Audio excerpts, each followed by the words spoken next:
Hello, ladies and gentlemen. Welcome to the Saturday morning D&D show. Product placement. My name is Jordan with a silent PH in the middle, and I am joined always by my wonderful co-host, Sir Lucien, over at Sir Lucien Gaming. Say hello, sir. Hello, everybody. I'm super jealous of Jordan's t-shirt today, Yeah. so I hope he'll show you that. Probably even put a link up in case you want one. Whoa, I designed this. Yeah, look at that. And it's Magic Missile, so it's got D4s on it. But yeah, there was that, I think it was Todd Kendrick said, you miss 100% of the magic missiles you don't cast. And I thought that was really funny, and so I wanted to make a Magic Missile shirt, and then originally I was going to put the text on there, but then I liked it without the text. So, but yeah, if you are interested, I will link my Teespring account, and you guys can check it out. It's somewhat affordable, maybe. I don't know. Very cool. It's summertime. Everybody needs a t-shirt now. Yeah, I got lots of cool stuff. I ordered a Jordan with a PH sticker. That's really fun. We've got Jordan University shirts and things like that. So, Very cool. So anyway, really excited. We are a Dungeons & Dragons talk show where we talk about all things D&D and RPGs that we love. And next week, well, Tuesday, Mythic Odyssey of Theros is coming out, or Odysseys of Theros. There's more than one. And there's been a couple of, not leaks, but I think they did a Twitch stream that I was unaware of. And because of that Twitch stream, some people were able to get screenshots, and then there was a YouTuber that I watched this morning that kind of detailed some of the stuff that's going to be in the book. And again, it's going to be released June 2nd, but that's only on D&D Beyond, because the physical books, because of the virus, are being pushed back. And I think Roll 20. So, Roll20, yeah, that's true. Oh, digital, basically, just digital. The not real books, but yeah. But yeah, I was going to bring it up here. The table of contents. Yeah. Was kind of interesting. They have, and this is from the Dungeons and Dragons Wizards of the Coast Instagram is where they posted this. But we have Welcome to Theros that kind of talk about the languages and the history and stuff. And then there's a section on supernatural gifts, which we'll get into a little bit later, but only 6 races: human, centaur, leonin, which is a tiger race or a lion race. Lion, yeah. Minotaur, Satyr, and Triton. So those are the 6 races that are for Theros.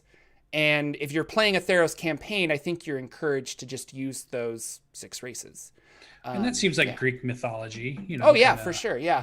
I mean, you're not having goblins and things like that. There's no reason to have a lot of that other stuff. Orcs aren't really a thing. But it's always fun for us because new races equals new combinations you can do with cool things. Specifically, the Satyr is like the Centaur in that they are fey creatures. So a lot of things that are saying target a humanoid will not work on the Satyr or the Centaur. Interesting. Only one new background, which is funny because backgrounds are so easy to make that I was like, surely you're going to have, no? Okay. But the only new background is athlete, which I thought was kind of interesting. Okay. And it looks like we're going to have some mythic deeds is what they're talking about. But I want to talk about supernatural gifts, actually.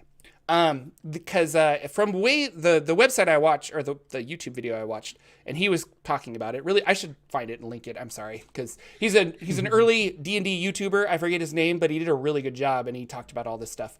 But specifically, they're kind of like boons in the Dungeon Master's Guide, which I don't think I've ever played in a game that has handed out boons. And it's a cool concept, but I like that they're tying the gods in. Because the gods are very present in Theros. They're not like Eberron gods that are kind of abstract ideas of something. These are walk the earth kind of gods. And so supernatural gifts are going to be these boons that you get. And apparently starting a Theros campaign, every character gets one supernatural gift. And there are a whole bunch of them. Some of them are like +2 wisdom. Some of them are you get this cool ability. Like there was an oracle one that you could cast the spell augury as a ritual once a day, which I thought was kind of cool. So, the Leonin, the tiger or lion race, has Con 2, Strength 1, Claw attacks. The Satyr has Charisma 2, Dex 1, Fey creature, magic resistance, gets proficiency and performance. And the Triton and the Centaur is from earlier stuff, so we all have that. But they're pushing a new thing that I thought was interesting. A lot of these, and I'm wondering if the humans will have this too, but a speed of 35. Why are they doing that, Lucien? What is the purpose of, like, why do we have to be 5 feet faster in Theros as compared to other things? Is that monster balance, you think, or? Yeah, I wonder. And then, so if you double it, because that's a very common thing somebody might do, you're going to get to move 70 over 60. So, yeah, that is interesting to see. And you add haste. No, I'm just kidding. Yeah. Well, then you start to get crazy. Yeah, they're a monk and they do all this other stuff. But the other one that's like that is our cat people that are the non-Tabaxi, which Tabaxi, I believe, also have a higher speed. Yeah. So I don't know. I guess it's like the animal hybrid people maybe are getting the higher speeds. Maybe to show that they're different from the human portion, that they're usually kind of a part person, part this. But yeah, I don't know why 35 is. I'm assuming you can't go too much higher, or things will really start to break down if they start giving things like a 50 run speed. Tabaxi's walking speed is 30 feet. I don't mean to correct you, but I really wanted to look that up because I was like, am I remembering that wrong? But I think this is the first time outside of certain not magic items, but I don't know if there's a race that had 35 speed. Yeah, maybe not now that you say it. I don't know. I'm kind of, if you know, let us know in the chat or the comments below. But anyway, I thought it's interesting to me that I'm like, I don't know why we had to have 35. Is the Centaur 35? I imagine the Centaur must be 35. I don't know. Oh my gosh, we're looking. How are those other things going to outrun a Centaur? Come on, that's 4 legs. That's 4 leg propulsion. More legs equals more speed, Lucien. It's got 1 horsepower above all the others. Nope, 30 feet. Oh, no, sorry. Walking speed is 40 feet, but they have a charge that if you move at least 30 feet in a straight line. So yeah, they're at 40 feet. So, but that makes sense. It's a Centaur. So. And you have trouble climbing and stuff being a Centaur, so it's kind of interesting. I almost was going to play the Centaur in our Waterdeep campaign that was going to go to the underground, but then I thought, that's just going to seem really weird and have to deal with this weird Centaur goes underground to dungeon delve. Doesn't seem like something. I was like, I think I'm going to stay away from that at the moment. We played a Deadlands campaign, which is like the Weird West with zombies and stuff, a Wild West game. And my wife played a preacher that was paralyzed in a wheelchair. But the wheelchair was like from Wild Wild West, the movie that has everybody in it, Kenneth Branagh and Will Smith. That's the name I couldn't remember. But so she had like a spider leg wheelchair. Nice. But there was still a couple situations where our DM was like, here's a giant how do you get up? And we were like, I don't know. She's got this like really heavy wheelchair. Like, I don't know how to like get it up the thing. And so we had to do some interesting stuff. So sorry, my point, if you do play a Centaur, it could be a fun experience to be like, I don't know how I climb a rope, or like, I don't know how I do this. And maybe you do take interesting things like Magic Initiate to get Levitate to allow you to move around. But I don't know. It's kind of interesting. But yeah, we'll have more information on Theros next week, obviously. It's going to come out on Tuesday and we'll go through it. It looks like it is Ravnica in the sense that it's a campaign setting. And so they threw in a couple of here's a couple of races, here's a couple of subclass options. And then for the most part, we're going to flesh out the world and it's going to have like a thing about it. And in Ravnica, it was renown. That was their big thing, is that you could not only are you leveling up your character, but you're leveling up within the guild that you're doing or that you're a part of in Ravnica. And so this one is playing off of that boons with the supernatural gifts. And so again, that was renown was something in the DMG that they're just gonna we're gonna use that mechanic and spotlight it because it works really well for this setting. And I think supernatural gifts or boons will work really well for this setting. But I like that. I mean, players like to be more powerful. I think that's cool. What if you were, and I like that the gods are important that way, because if I am a paladin, I'm obviously worshiping a god. But if I am a very devout rogue worshiping the Lord of Thieves mask in the Forgotten Realms, it would be cool to get a level 1 starting boon from him, because aside from other RPGs, Dungeons and Dragons truly is heroes. Like, you play a hero. Yeah. And there are other RPGs like DCC and stuff where they're like, you're not heroes, but you very much are separate from the peasants in the world, you know? So kind of interesting. Yeah, and I think you nailed it right there towards the end too. It's a world where the gods interact with all people, whereas Forgotten Realms is a world where gods interact with those that are devout to them. They're not necessarily picking champion, although they could in your world, however you run your Forgotten Realms. I mean, but in Theros, it's kind of like in the Greek mythology, it was this idea that they were interacting with all kinds of people. Yeah. They could just, touch a teenager working in a field, and that kid goes on to become Hercules or something. Exactly. Goes on a huge quest because the gods have decided to play games and manipulate and pit them against each other and see what happens. They're just really into it. So I like the idea of a campaign world where you can have these gods that are really meddling with everything, and you can kind of play with that theme a lot, which seems really cool. Yeah, it's very Greek inspired. We've said that before, but I'm working on a video that I'm going to try and release on Tuesday about Theros in the campaign setting. Cool. And this is without knowing, this is researching Magic the Gathering lore, but it'll apply because it's a Magic the Gathering setting. But beat for beat, very much Greek inspired, to the point where there were titans and the people didn't know what to do, and so the gods came and banished the titans away, and now we have gods, and the gods live in this realm. Then there's the mortal realm, and then there's the underworld, which is where you die and you live, and you have Mount Olympus, Earth, and Hades. You have these 3 separate areas that we exist in. They just have fancy names like Nyx and stuff, but it's it's not Mount Olympus, but it's the same thing. Like, this is where the gods reside. They can come to the mortal plane, but they don't necessarily do. So subscribe to Jordan with a PH for lore on Theros this Tuesday, a day early. What? It's crazy. If I can get my act together and actually do some editing. And then I wanted to talk about the new adventure rumors.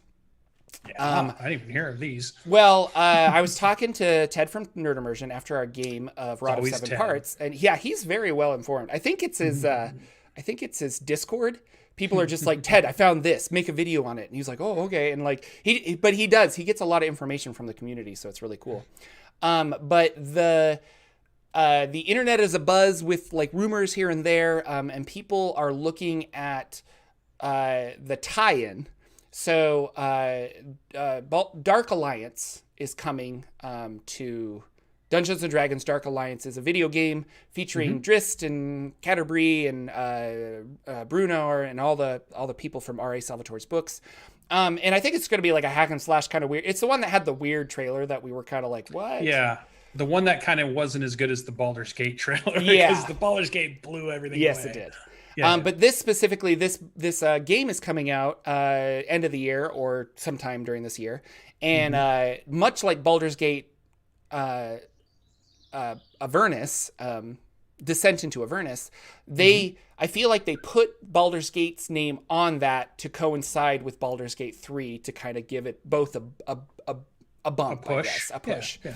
And so this is kind of similar. And so a lot of people, because of there's a snowy owlbear and some of the art that has been out as they're on an ice peak, that this is going to be yet another Sword Coast adventure, but it's going to be in the far north, near Icewind Dale, Ten Towns, Drist area. And I wouldn't be surprised if we have a Drist appearance, Who knows? Very cool. We might actually get stats for him in 5e kind of a thing. So thoughts about that? Were you excited for yet another Sword Coast? Did you want a different adventure? Maybe a Ravnica adventure? Maybe something else? I don't know. Yeah, definitely. It's amazing to me. There's lots of dales we could hear about, especially if you start to head more east in the world of Forgotten Realms, but we still haven't quite left that coast area. although Icewind Dale is a very popular place. I mean, that had its own video game and lots of people that were really into the Icewind Dale, kind of Baldur's Gate series of games. And it was a cool top-down isometric game that was awesome. There's a lot that goes on with the books that take us up there to that area. But we haven't had anything D&D 5e official come around that pushed us to, even in Storm King's Thunder, you do get to go to the north some, but I don't remember visiting Icewind Dale. We didn't quite get to that area. No, because the frozen north and the spine of the world, it's all up there. It is kind of its own separate thing. But I think R.A. Salvatore took that area because it was undefined. Because every time they're like, oh, you want to write Forgotten Realms books? Well, Ed has this section. So I don't know. Like, you kind of have to work with him if you want to do X, Y, and Z here. But if you're willing to do an unexplored area, and I think that's another thing, is he heavily expanded the Underdark because that was something that he was allowed to do, and he heavily expanded like the north and stuff. So, but I don't know. I was a little sad. I guess I'm just like, another Sword Coast adventure. It could be really cool. Who knows? And let's be honest, Descent into Avernus is not a Sword Coast adventure, because you do start here and then, dive into hell for most of the campaign. You're on Avernus. So, Storm King's Thunder, you start in the Sword Coast area, but you quickly move a lot further east, and you do a lot of stuff heading in that whole eastern area. So you do get to move around a lot, and there is a lot detailed if you want to know about that area. But it does surprise me that we haven't gotten over to the Sea of Shattered Stars. We haven't gotten over to all the other dales that are out there. We haven't gotten to any of the other continents that exist. They haven't even taken us over to the Elf Island, that's Evermeet, and all those other places, even out in the end of the ocean. At that point, we've gotten Chult, so Chult brought us south. And Chult was kind of, at least, so. That really defined that for 5th edition, and there was a lot of interesting things with Chult. But you're right, like to Thyr. There's a lot of really cool, Calimport. I was hoping for the Red Wizard adventure. That was the rumor I was hoping for. That would be interesting. Thay. Yeah. Well, and Thay, they've popped in a lot in the other adventures, but yeah, you're right. They that'd have been a cool getting all the way across the map. That's where Thay is, and so that would be interesting. But I'm okay with it. I'm glad we're still doing Forgotten Realms stuff. Whenever I said in the past, if I said those things, like I would love more Magic the Gathering crossover, I would love more campaign settings, I would love a Spelljammer, I'd love a Dark Sun, I'd love for them to revisit Greyhawk and all those things.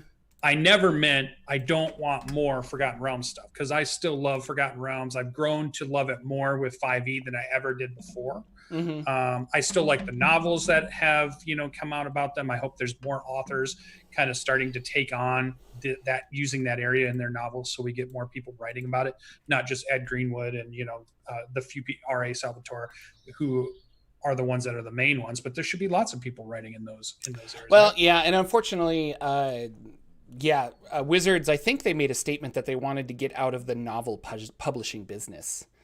Sure. And so, well, then just let other people do it. Well, don't you know what I mean? Well, they wanted to get out of that, and so they own those properties. But R.A. Salvatore and the Drizzt books are still so popular that they're like, but we'll make a exception for Bob. And so that's why we're getting yet another Drizzt novel this spring, summer, something. I'm looking forward to it. It should be fun.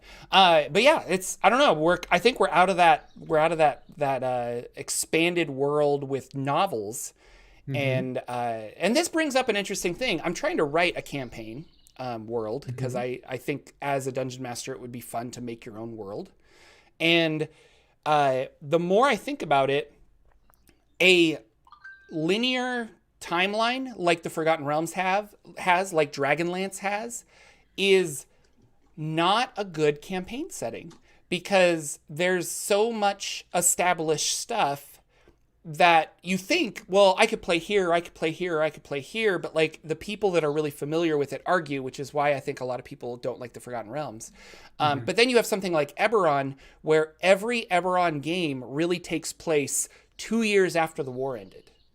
And so very timeline specific. Yeah, very timeline specific. Whereas like, okay, we're playing in, you know, the 1480s. What happened? I think this hasn't happened yet. And so people get caught up. And so making a campaign setting more of this, like you're playing here, you can do a whole bunch, but it's like right here. And so we don't have, you know, you decide the future as opposed to the future's already been written in certain ways. But I didn't make the best point there, but in my mind, I think I knew what I was talking about. I'll cover over it. In chat, the Silver Tree mentioned that, is it the Wood Elf that gets +5 to speed, bringing it to 35? I think it is. Oh, there you go. Thanks, Silver Tree, saving me there. Jordan was fact checking me. Nice. So very cool. Yeah, Fleetfoot. So Wood Elves have 35 feet. Go. Yeah. Well, and you had said, I want to even bring it back one more point, even back to our original discussion. You had said something that I think may have went by people, and I want to re-bring it back so they really heard that. Okay. They keep outlining things in the Dungeon Master's Guide and then showcasing them in books, proving to us how valuable that Dungeon Master's Guide is. Many of us may forget all of the cool mechanics are in there, or we read them and we don't know how they're going to affect our game. Or maybe we think, oh, well, honor system, I'm not really using that in my campaign, moving on. Yet when we get these other campaign books out, they show us how we could use them, how we could use Renown, how it could be a cool thing. And then all of a sudden, we've had this in our hands ever since the first release of the Dungeon Master's Guide. We just never applied it, and we didn't see anything that helped us imagine how we could apply it. Yeah. So it's very cool that they're bringing back these things that are great mechanics, but showing us how we could use them in our campaigns. No, exactly. Cool. And just the other day, or maybe it was last week, my Weird and Wild game where it's like dark and gritty, like Bloodborne, etc., Dark Souls. That Dungeon Master, I don't remember exactly what we were talking about, but he said something to the effect of like, you know, it'd be cool if there were rules that let you do something like this. And both me and another player were like, well, that's in the Dungeon Master's Guide. And he's like, oh, well, I haven't read that. And I'm like, well, you should. Like, if you want to run more games, I don't think it's required reading, but like a large chunk of that book is tables to help you make an adventure, magic items, and so it can look intimidating, but you're reading a small little section on like alternate rules and how to like craft this and where to start an adventure and how to world build, and here's the ideas of how the planes work. So if you want to incorporate, you know, like a astral mythology into your campaign, you can do that, or you can do something like Eberron where they're like, we don't have all those kind of things. And so you're full of good points today, because that's another thing, that the Dungeon Master Guide, you don't need it at all to play Dungeons and Dragons. In fact, it doesn't tell you how to play Dungeons and Dragons. It has very few rules, but what it does give you is all the things to help you adjust or modify or change or add things in to something you're already running, or to flesh out an idea that you have and turn that into a campaign world. They have tools that help you turn that kernel of an idea into a real campaign world, but nothing about how to run a session or what the rules are for grappling or, you know, any of those things, unless there's alternate rules. So the DMG is a very inspirational book once you know how to play the game. So it definitely is a pickup that you get once you know the rules, once you're comfortable with running Dungeons and Dragons for your friends and family, and then pick that up to help you with some inspirational stuff. So, which is weird, because normally you would think the Dungeon Master's Guide would have all the rules to play the game, but that's not how they did fifth edition. They put all that stuff in the players. Well, I mean, they want you to be able to. You need the player's handbook to play, which is funny because you're like, I'm not going to be a player, I'm going to be a dungeon master. But you're right. I made the mistake. Like when I decided I want to play Dungeons and Dragons 5th edition, I thought, well, I'll go to the bookstore. In fact, I went to like Barnes and Noble, went to the shelf and bought the Dungeons Master Guide and brought it home and thought, okay, cool. I'm going to be able to learn how to play this and then run a campaign for the very first time, because I've never played 5e. I'd only played 3.5 and 2 and advanced and all that stuff. And I got home and read through the Dungeon Master Guide cover to cover and thought, wait a minute, I don't know how to play 5e. I should have bought the player's handbook. But so I know about those alternate casting methods. Yeah, I was like, oh, I could make a campaign world, though. This is really cool.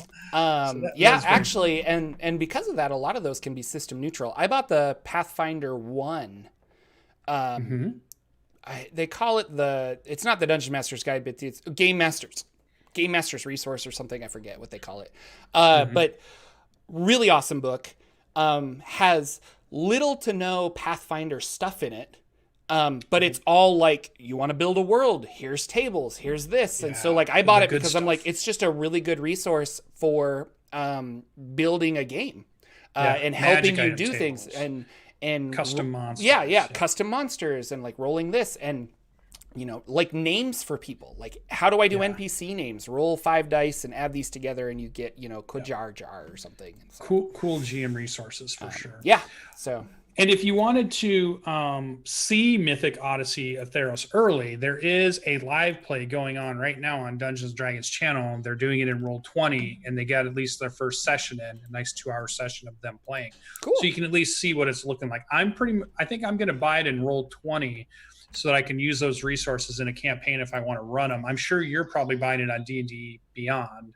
So that's probably the way you'll see it. And then eventually I do want to buy the book. It's one I do want on my shelf for sure. So that was a lot of stuff with Mythic Odysseys of Theros, which I think are cool. We know it's coming out in June. The actual book itself that you can get from your bookstores is in July, or even Amazon, I believe, is when you get that, will be in July. And I can't wait for that. We did have a video from Bart Carroll, who does the Dragon Plus magazine for Dungeons and Dragons, and he had on Jeremy Crawford, and they had on Dan Dillon, which I'm still trying to be able to get on our show. I've had a couple email messages with Greg Tito, and you have to work through their PR department to get anybody to come on our shows. So, I think they want to make sure that we're not going to bombard them with what's the next book. Dan, you have to tell us. Yeah. We don't want that. We just want him to come on, talk to us about dungeon mastering and stuff. It's cool. But he's in it for the first time, which is cool. And they're talking about the UA article, which we've all been super excited about. And so if you want to hear more of their thought process and why they did some of the things they did, Dan Dillon sounds like he's part of the group that's helping with a lot of these UA articles since January. He got hired in last year, and I think he's been given the job of doing once overs or twice overs of these UA articles. Then it goes to Jeremy, and Jeremy fine tunes them, and then they get released. Or there's probably more people in that process, but they at least sound like they've got their hands deep into these, figuring out the rules and the systems they want to do. Yeah. So they talk about the psionics, and they talk about, the 3 new classes that they were looking at. They talk about how some can go away and maybe won't come back, how some will get further refined or turned into something else and then make it out into books. So it's a good video if you want to go out there and watch, if you have some time. That was a really good one. They do them every other week or so you can kind of get an insight of what they're thinking about, which is cool. And then I had a really exciting thing that I thought, what we talked about it last week. So we had bad news. Gen Con's been canceled, for those of you who maybe not have heard yet, but I'm sure you've heard. Gen Con got canceled. But we kind of were guessing that they might do a Gen Con online thing. And that's the email that got sent out this week that says Gen Con online is a go. It's on. And all the stuff kind of starts out. So June 1st, they're going to do badge registration, which is free. You don't have to pay anything to register for your badge. The only reason you do that is so that you can then sign up to events that are going to happen. So people that are running events will be able to post those on June 8th. Yeah, you can submit on June 8th. Start submitting on June 8th. They'll start. And so what does that mean, Lucien? Like if I want to play a Kids on Bikes game or something, I can submit that, and then people can get in?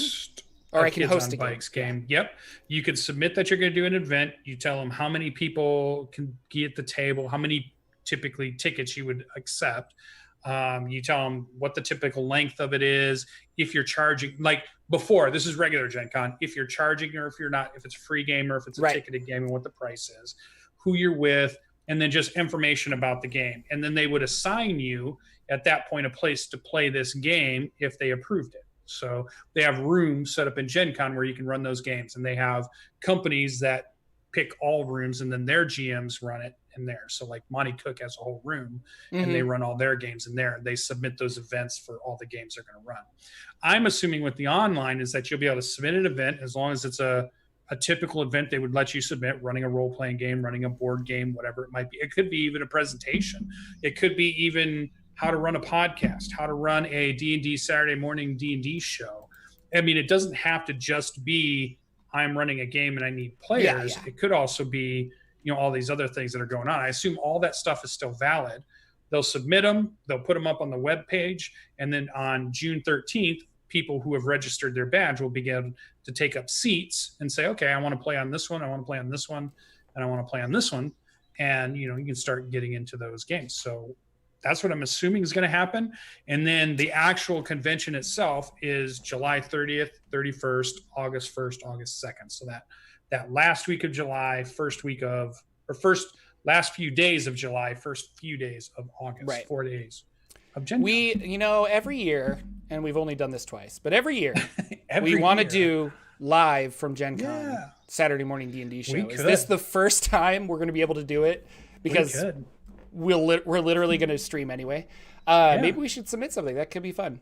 And then I don't know, Gen Con official might like rebroadcast us, but I assume if you're doing a presentation or something, it's either going to be closed circuit Zoom meeting where you're just going to like present like, hey, this is how you podcast, or it's going to be you stream it. And if you're streaming it, it's kind of like, well, we're already streaming it on Twitch. I don't know, like Gen Con retweets us. I don't know.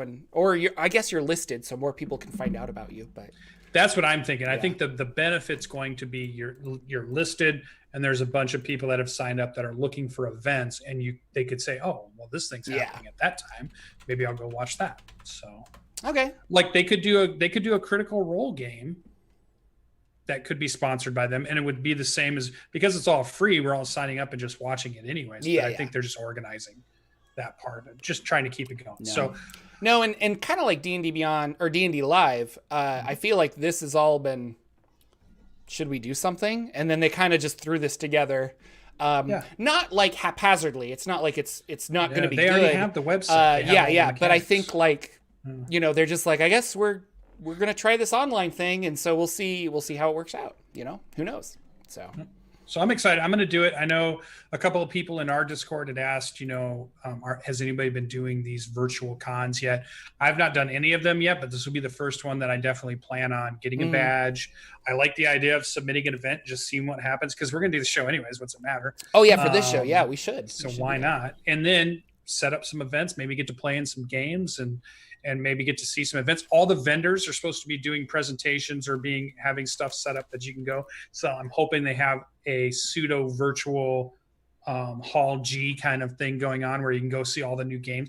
Because think about that. We're in 2020. There's a lot of companies that were getting ready for Gen Con to happen so they could bring their brand new game and show it to people. Yeah. And that's not happening this year. So they have to get out this brand new game that they need to sell, and they put this work into out to the masses.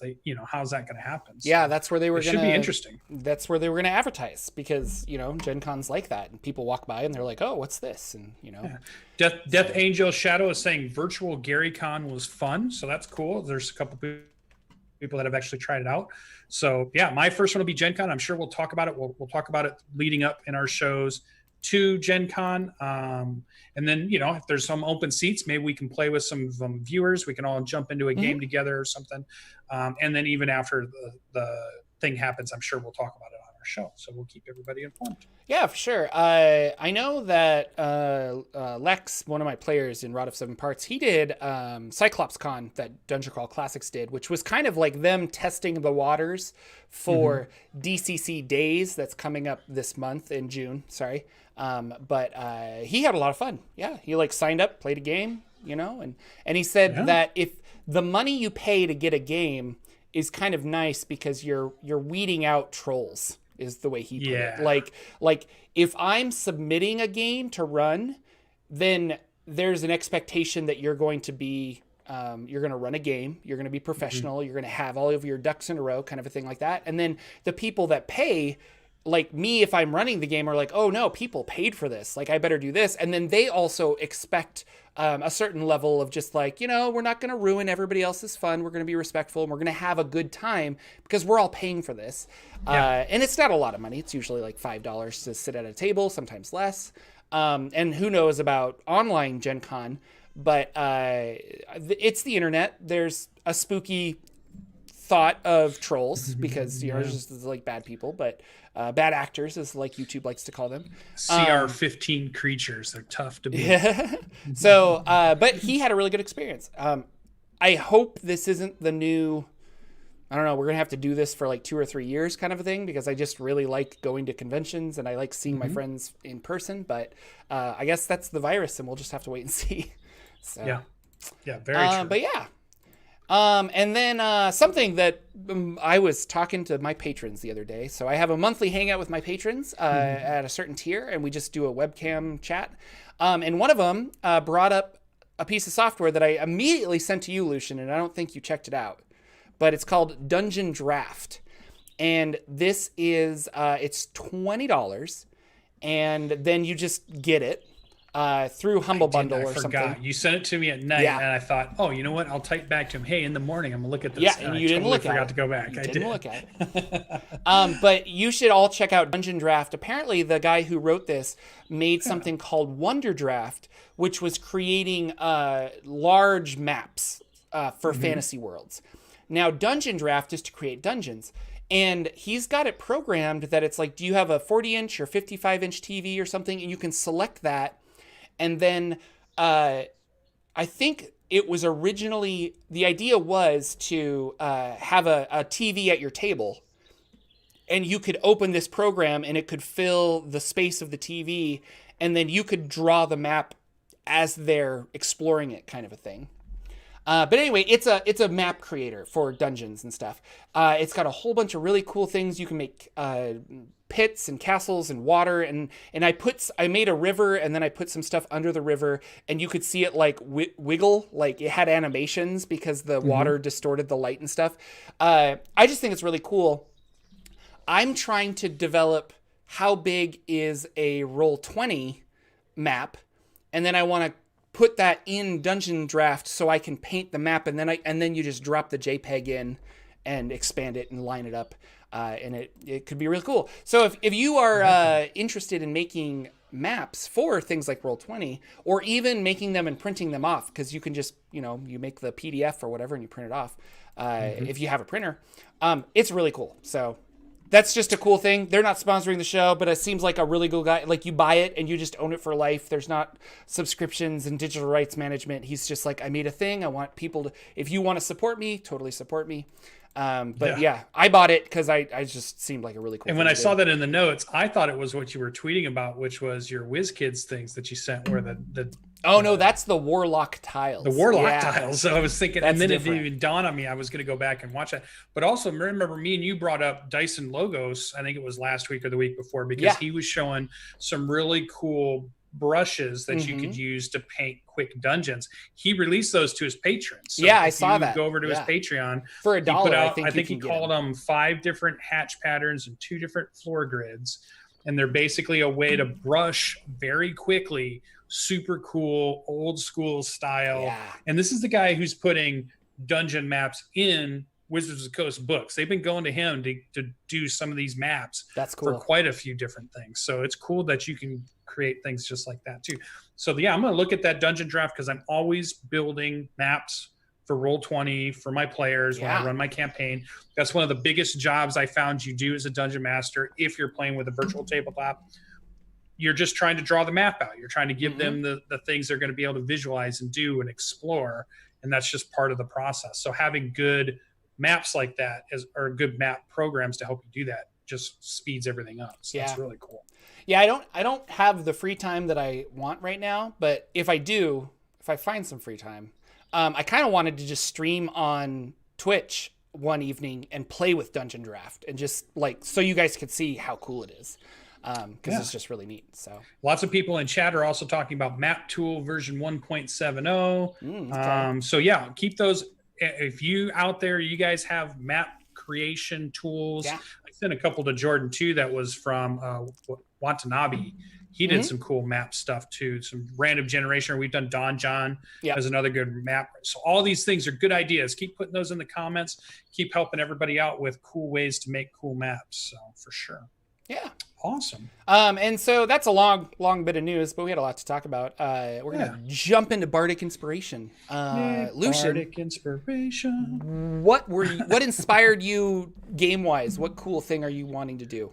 Well, my brain was on the Gen Con, thinking about all the fun I was going to have, all the fun I might be missing, all the memories, all the stuff that might be in the future when we go to Gen Con 2021, and it was on my brain a lot this week. And then I started thinking about, well, wouldn't it be fun if you had created a campaign that's based around a basic gaming festival, but in say Forgotten Realms, and a gaming festival then would be like carnival games, right? The carnival would come to town and they would set up, can you climb the ladder without falling down? Can you knock over the milk carton, the milk jug things? Can you, all these kind of cool things. And it would be like a festival that's maybe celebrating a god of chance, maybe like you could do a god of gaming of some sort if you want to put that in. But then the idea is that's how the players start and interact, and you get to play these fun little mini games with people as they have their characters. But then they stumble upon some nefarious thing that's going on, evil carnies, or somebody's using this festival to power arcane art, the way the things are set out. Maybe it's drawing power from people, and they're going to summon something at the end, or there's just something cool and nefarious on the underground of what seems like this carnival atmosphere, masks and festival and stuff that's going on. Or maybe it's like when the vampires and the werewolves get to interact with the normal population because everybody's wearing masks and things they don't normally. So all these kind of cool ideas started to come together for me. Is how could you use a festival of some sort in a town as your starting campaign center, and then weave a cool, fun story around what's being done with this festival and what happens when it travels from town to town, and why is it actually doing that, and whose ulterior motive is making this happen, and what's going on. So that was my bardic inspiration, just a way to have maybe an evil circus motif, an evil carnival motif, evil game festival motif, something like that. So what about Jordan's bardic inspiration? What kind of thing made you start thinking about a campaign world this week? I was on YouTube and I was watching YouTube. There is a sculpture in Denmark called Elia, E-L-I-A. It's really interesting. It kind of looks like a flying saucer, and it's got these extra wide steps that look like it's not made for like regular people. And so you're trouncing up the top of these steps, and it's just kind of like, oh, okay. And then at the center of it is a spout that shoots flame. But the timer is on a weird... the timer's random, basically. So it could be as long as a month, or it could be as little as a few days in between shooting this flame. And it shoots flame for like 15 to 20 seconds, and then it's done. And so it's an odd piece of art. The video I saw, they were saying that this is the most frustrating piece of art ever created, was his opinion. Because if you want to go and visit this, and a lot of people in the comments were like, can you imagine that you camp out and you watch this thing for maybe like 4 days, 28 days, and then you get it, you're turning your back to get back to your car because you give up. And as you start your car, you hear the flame off in the distance start. And it's like, oh. So it's just an odd piece of art. I will put a picture in the chats so you guys can see what I'm talking about.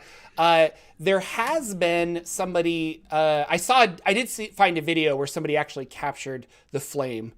So it does actually shoot its flame. But it got me thinking of, I've been reading the Dying Earth series, which is our Earth that is just destroyed. And wouldn't this be an interesting relic of the past to find? And so my bardic inspiration, I guess, is what would your players try to, what could this be? Was it built to an old god? Was it this? And sometimes you can put things like this in your world, these mysteries, and let your players define it. Like, I think this was used as like a stairway up to heaven, or maybe they did this to power hot air balloons to get higher and higher up, or maybe it's malfunctioning and that's why the flame is random or something like that. Or perhaps you come to a village and they worship this thing, and they don't know, like when they see the flame, they get angry, and they're like, oh, the god's angry, and they sacrifice people. And so you're there being like, don't sacrifice people, and the whole mission is to figure out what is this. And the village has never gone underneath to understand what it is because they're scared of it. But when you do, you find all of these mechanical things from a distant past that you don't understand. So I thought it was cool because it's a real life thing. And we get inspired a lot from, like if you want cool monsters, go look at undersea creatures. And you're just like, oh yeah, that's a weird creature. I could totally extrapolate that. And now you're fighting tardigrades the size of bears in your D&D campaign. Yeah. So Elia, interesting Denmark sculpture, very large, very tall, shoots flame randomly. Yeah. I don't know. Is this protecting something? What's underneath it, Yeah. Are the flames trying to send a message? Is it a beacon for something, Space really whales? slow Morse code. Yeah. So, I don't know. I like that idea, and I kind of want to run... I've been reading a lot of Dying Earth and stuff like that, and it would be fun to run a, distant future... Numenera. This is a very Numenera thing, That's what isn't I was it? thinking. Yeah. Where it is I don't know what this is, but it's from the past. We're going to call it Numenera because we don't understand if it's magic. We don't understand whatever else, but it shoots flames. What does it mean? It just, I don't know. Seems really cool. Something quirky to put in your game. I like it. So very cool. Yeah. That's what Bardic Inspiration's for, is just ideas to spice up a campaign or start a new campaign. Yeah. Just something to add. We all have these ideas when we're watching something or reading something or viewing something. It's cool that you were talking about something art, an actual piece of art invokes something. That's what art is supposed to do. That's very cool. So, all right. Well, tell us all about your Bardic Inspirations in our chats. And when the video gets posted, go ahead and tell us about it in the comments below. We want to hear what your Bardic Inspiration was for. Yeah. Sounds awesome. So are we ready to hear about games? We got a little bit more time. We always like to talk about Dragons. Yeah, we like to talk about the games that we're currently playing. What are you playing, Mr. Lucien? Anything? I'm still playing our Waterdeep / Acquisitions Incorporated game. We are definitely very, very thuggish at the moment. We had one of our players decided an NPC had information. The only way to get that information was just to beat them up and make them tell us that information. So it all degenerated into this philosophical question about, at the very end, are we heroes? Are we the heroes? Yeah. Are we the baddies? Are we the heroes of this story quite yet? But we had a fun session of trying to figure out what's going on. We're trying to track down something. We have this problem of, we know there's these, like you said, bad actors doing things. We just don't know why they're doing them. We're always one step behind. We don't know the why behind anything. And we're trying to catch up to where the why is so we understand what we can do to stop it. But we don't know yet. So we don't even know where to go yet. We're just following breadcrumbs here and there. So that's pretty fun. I think it's building towards something. We're definitely getting closer, but we don't even know what we're getting closer. We don't even know what we've gotten ourselves involved in, right? Let alone that we're getting closer to it, right? So it's going to be very interesting to see where that goes. It's still fun. I'm playing the Bugbear Gloomstalker Ranger. I'm having a lot of fun playing Ranger at the moment. I think I've said it a couple of times now, and I think when we talked about it last week, you mentioned it. It's a fun Ranger to play. It's like one that makes Ranger not broken if you're the type of person that thought Ranger was broken the way some of the early subclasses had worked. The later subclasses make them feel better. To play those Rangers. We have a cool Warforged. I know you're a big Warforged advocate, and you like your Warforged. We have one that's being played, and I thought it was really funny because already the Warforged is the one having to figure out what the moral conundrum is. It's not the people; it's the Warforged that's trying to figure it out. And it was really fun just to kind of play these rough and gruff kind of anti-hero almost characters in a way. So it's been a good time. Our Australian Dungeon Master has been doing great with that. I did hear he also just took over a Curse of Strahd game. So now he's DMing a Curse of Strahd campaign, and he's DMing our campaign. So hopefully he doesn't get too burned out. Because he's doing a good job with us. I want to do Curse of Strahd. I think that would be fun. He's took over for a Dungeon Master that kind of started it out, but now he's going to put his own flair on it. And I like the way he talked about it a little bit. It's something that we bring up on the show all the time, is that just add your own little flair. Even if you watch a show, if you were watching Critical Role and you're going to run a Wildmount campaign, the idea is just add your own personal flair into it. Make it your own. It's your Wildmount, or it's your Forgotten Realms campaign. When Jordan runs Forgotten Realms, it's very Jordan world. When I run Forgotten Realms, it's very Lucien world. Yeah. That's the cool and part. I mean, think about Acquisitions Incorporated. That is not. I mean, they are silly. They are very, very silly, but that's Forgotten Realms canon now. And so it is just kind of like, are really like these random people that what? And they have an adventuring society. And I don't know. But, and a lot of people don't like that. They don't like that Acquisitions Incorporated is considered Forgotten Realms canon. But those people, the DM and the players, really made the realms their own. And I like that a lot. And I think everybody should do that. What level are you currently playing at? Like 4, 5? 4. Okay. We're about to make 5th, and that becomes the hard choice. I noticed you even mention it, and when you get to talk about your thing, because I had this conundrum of, do I multi-class when I hit 5?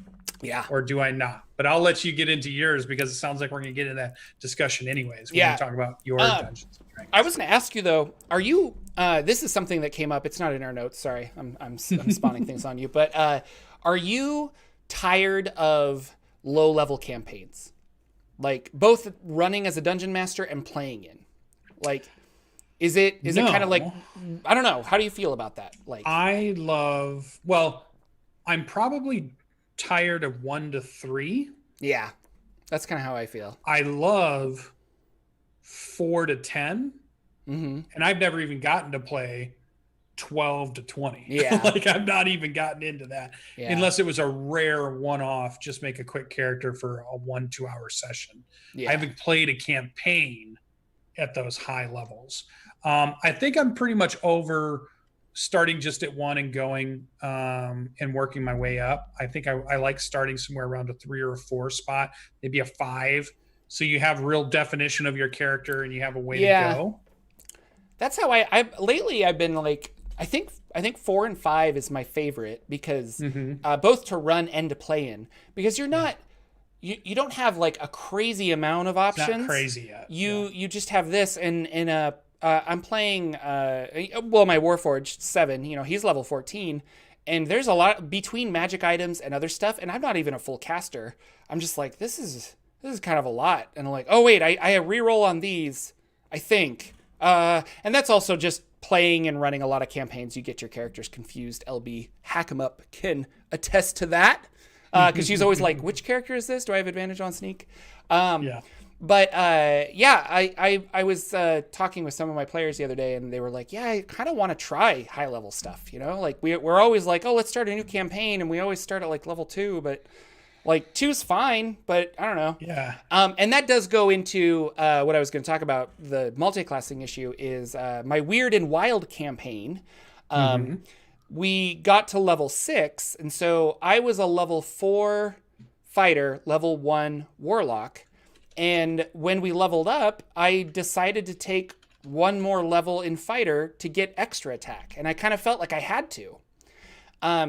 Whereas if we had started at level 5, I think I would have been like, I'm going to be level 1 warlock, level 1 fighter, level 4 warlock. And I really wanted to focus on the warlock stuff. But as we were playing, the dungeon master was like, well, I don't want to introduce magic just yet. So we were leveling strictly in our melee classes until recently. But it's throwing my like synergy off where I'm like, well, no, I now I have to take another level of fighter when I don't want to, because otherwise I don't get multi-attack until like level 9. And that's unacceptable because the game is balanced around you having 2 attacks kind of a thing. So you're also level 4. You probably want to multi-class, but you really feel you have to take that last level of ranger, huh? I mean, I need that second attack, because if you don't get it, that's a long time to wait. I think in Ranger, it's a pretty high level again until I can get it at 5, but if I want to move into more of a magical realm to give me some shadow magic stuff. Yeah. But to do that, then I'm not going to get multi-attack. Yeah. And I don't know. I mean, and I guess that's if you just rely on physical attacks, because cantrips scale up just on your level, not the level of the class. Well, and you do have attack once and offhand attack. Yeah. There's nothing that says you can't use bonus action offhand attack. My specific character is a great weapon guy, though, so I only get the one. Oh, okay. But yeah. Can you do an offhand kick? Or like a bonus action? I mean, if I was a monk. Unarmed strike, something? An unarmed strike of just like 1 damage. But yeah, boot. No, I don't know. So it's maybe we should talk about multiclassing more in depth at a later time. Yeah. But I like, it's weird how you are kind of like, well, this is not, like, you could really hurt yourself with multiclassing, or you could go like in the opposite direction and be like, now I'm just broken because I can do all of this stuff. So yeah, I've got paladin, cleric, something all tied in. And I've made hypotheticals, but this is the first time I've actually multiclassed, and it's weird when it's at a slower pace and you're not like playing with numbers to see what actually works. When it's at a slower pace, you're kind of like, oh, well, now I feel like I have to, you know. So, or even just as you said, maybe we should have a show that's completely focused on high level campaigning. Yeah, that would be cool too. What would you do as a high level DM? Yeah. What are some things to consider as high level players? You know, what, just really focus on that, because I like I typed in chat here, not to take up your time. I think most dungeon masters are scared to run a campaign where everybody starts at level 12 and you're going to go to level 20. I mean, I don't know if I'm ready to start that campaign. You know, that's a big thing. Yeah. So maybe we should do that at some point. Well, we'll start writing and we'll talk about it next time. Rod of 7 Parts, my D&D 5e streamed game on Nerd Immersion's channel on Twitch. It's also on YouTube. If you want to listen to it on podcast form, it's on my Patreon. This was, it's a lot of fun. We're having a good time. But this was something that came up, is that I have never had players that have been very attached and rigid when it comes to the backstories and how they envision characters. And I got a backstory from one of my players, and I said, okay, like, I think I want to like add this spin on it, and I want to do this. And she did not like that at all. And so during the game, I was like, oh, this happens. And then during our break, she's like, did you read my backstory? And we kind of talked about it. And I said, okay, I apologize. We'll discuss this after the show is done, but I won't add any extra stuff. And we were all civil about it. Nobody got angry, but I was like, here's kind of the long run that I envisioned for you. And she came back and said, okay, that's fine. But like, I don't want this to be like this. Like I am defined my character that this person is good or whatever. And I was like, okay. So I'm used to players just kind of like yes-anding, you know, and maybe it's because I play with a lot of theater people and they're just like, oh, like Jordan wants to go in this direction. That's kind of cool. Or like, I don't know. But this was a hard, like, it is not like that. Do you have a lot of players like that? And how do you deal with it? Yeah, well, it's funny that you say that, because there were 2 groups of players I was playing with. There was the group of players that are my friends, but it's also just happened to be the group that doesn't put too much into their backstories. They put a little bit, but not too much. And they're very easygoing, very flexible. Something cool happens. And then I was playing Revenor with a bunch of fans of the show who are rabid character generating monsters. And they love writing 4-page backstories and really digging into how this character became who they were and why all the things that happened. And they were very much against me changing different things about, no, this person, like you said, this person's actually was an evil this. And they're like, that's not how that works. Yeah. This is the reason I did this was because of this and this. And yeah. This. And it's weird because I brought it up and I said, well, like, how well does your character actually know this other character? And they were quick to be like, well, very well. And I'm like, in my mind, it's more interesting that they were hiding something from you. And if they were hiding something from you, like, what it is. And then I had them appear in a vision, and I was like, what do they look like? And they were like, oh, well, it's an amorphous blob because he doesn't, like they had all of these, like, I don't know all of this. And then I go back to, well, if it's an amorphous blob, like, how do you have a relationship with it if you don't know what, it's so, it was an interesting conversation. And I think, what was the lesson you learned? Well, thank you. That's getting to the point. The lesson I learned is, understand your players. And this was, we were all respectful and we talked about it. But I said to her, going forward, I'm going to just have to, not going to have to, but like I will let you define a lot of this. So specifically in the scenario that we had, I had an NPC run up and they were at Candlekeep Library. And I was like, look, I found lore on your patron. And I read some of the stuff that I wanted to introduce for her patron. And she didn't like that because it interfered with the backstory. So in hindsight, I was like, I should have said, oh, look, I found a book on your patron. What's in there? And let her describe it. And so, and that was the compromise that we made. So again, going forward, I'm going to do that. And it's just more improv on your players. But if they have a 4-page backstory, then they're able to do this, and in all honesty, they understand their character more than I do. Just because I think it's cool to kind of push it in a weird direction.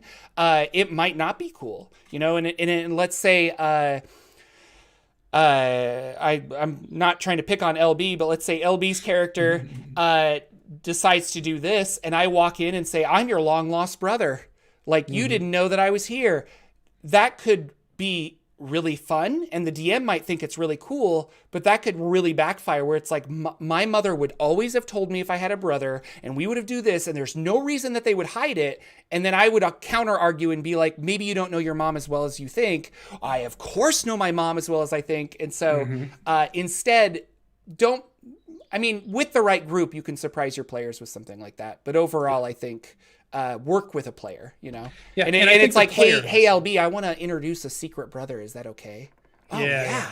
Why not? And so then they know it's coming and it's kind of fun. And the player lesson from that is the more rigid you create a backstory for a character you're going to play, the less room you're giving the dungeon master to add stuff in. So if you want them to be able to ad lib and surprise you and do things, make that less defined and let them know it's less defined on purpose. Yeah. If you do want to really define it, you want certain pieces to be very concrete, well, just let them know the concrete parts and where they can improvise things and surprise you. Because as dungeon masters, we want to surprise you. And we want to bring things from the past or bring things that are going to happen in the future. So give us opportunities and we'll jump on those. Don't give us no opportunity, because then it's not as fun for us to build stories for you if we don't have that opportunity. So no, and it's funny because I had players who were like, this is in Rod of Seven Parts, like I'm very attached to this character. And a lot of them were like, but I don't think this will come up in the game. It's just for me. And I'm like, but I need to know that because I'm going to do something counter to what you're thinking. Yeah. And so I don't know. It's it's the first time this has happened to me, so it's kind of interesting. Leave some room for other stuff. Yeah. I like it. So live and learn. We're learning every day as Dungeon Masters. Ladies and gentlemen, that is our show. We are 2 minutes over. Lucien is thrilled that we are 2 minutes over because he likes long shows. Push the limits. I'm a limit pusher. But yes, next week we will probably be doing some like a deep-ish dive into Odyssey of Theros. Yeah. A Mythic Odyssey of Theros. We're going to talk about that. Maybe, just maybe, I'll change the overlay a little bit so we could like look at it on D&D Beyond. I don't know. How busy am I? Extremely. So that might not happen. But we'll talk about the things we like, the things we don't like, and things like that. So be sure to tune in next week for a really cool episode of the Saturday Morning D&D Show. Anything, Mr. Lucien, before we take off?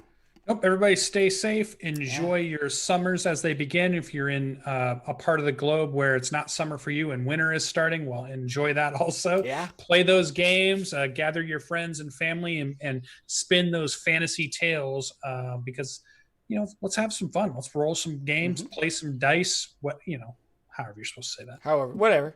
Yes, wash your hands. Be awesome. You guys are great. Thank you again for liking, subscribing, sharing this podcast with your friend. And we will see you next week with another episode of the Saturday Morning D&D Show. Goodbye.